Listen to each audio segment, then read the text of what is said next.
Shalom Bapak Ibu sekalian, jumpa lagi dalam GKK Menyapa. Mari kita mengawalinya dengan doa. Kami datang ya Tuhan, berkatilah firman Tuhan yang kami akan baca dan renungkan. Nama Tuhan senantiasa dipermuliakan.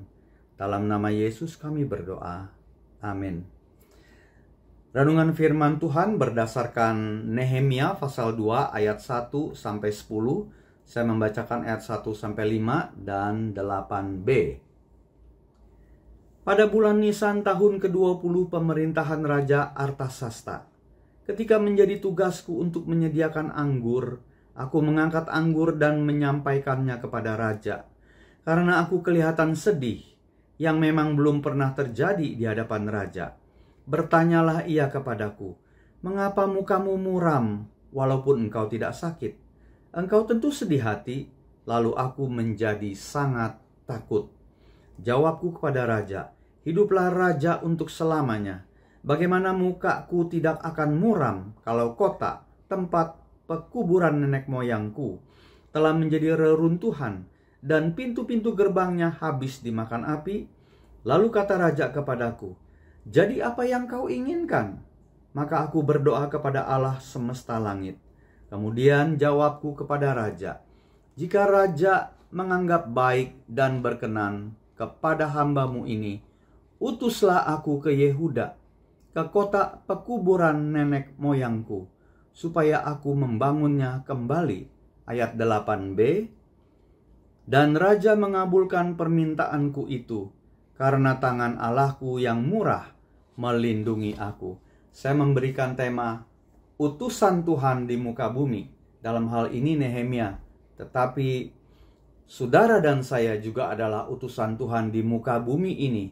Kita sebagai anak-anaknya mengerti dan melakukan rencana Tuhan melalui setiap aspek kehidupan yang Tuhan percayakan kepada kita.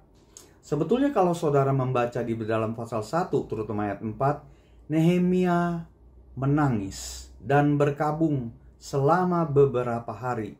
Dia berpuasa dan berdoa kepada Tuhan. Setelah mendengar berita kondisi orang-orang di Yerusalem yang terhindar dari penawanan dan kondisi tembok Yerusalem yang telah terbongkar dan pintu-pintu gerbangnya telah terbakar. Nah, pada pasal 2, setelah mengetahui kondisi Yerusalem, kita melihat penyertaan Tuhan. Pertama, melalui hal yang tak lazim, muka Nehemia menjadi sedih di hadapan raja. Ketika raja tahu, Nehemia menjadi sangat takut karena tidak boleh menghadap raja dalam keadaan muka sedih. Ini menghina raja, mengejek raja.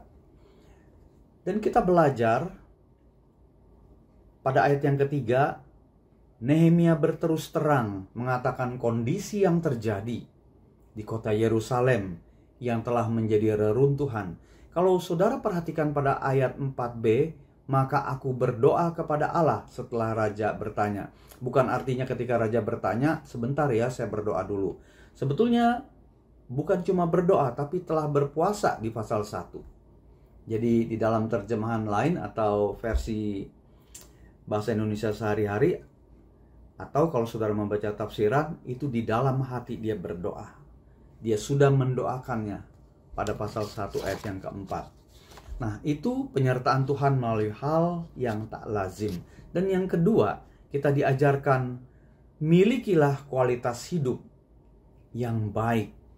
Karena pada ayat yang kelima dikatakan, "Utus aku ke Yehuda," kata Nehemia kepada raja. Artinya, utus aku ke tempat atau ke tempat titik masalah yang terjadi, yaitu Yerusalem.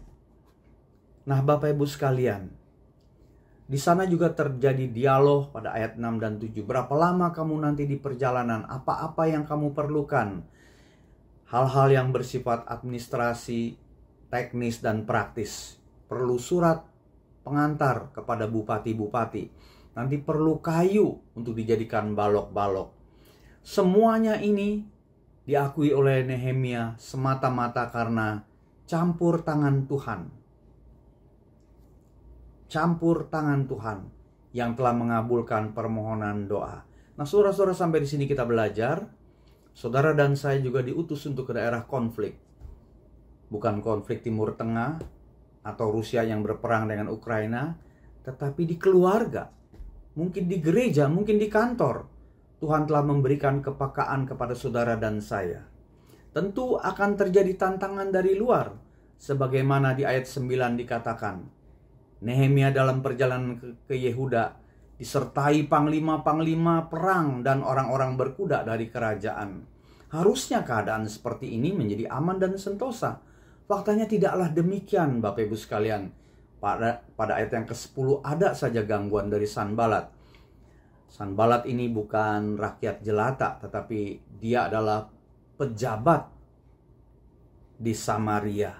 Jadi kata-katanya bisa sangat mempengaruhi, sangat melemahkan.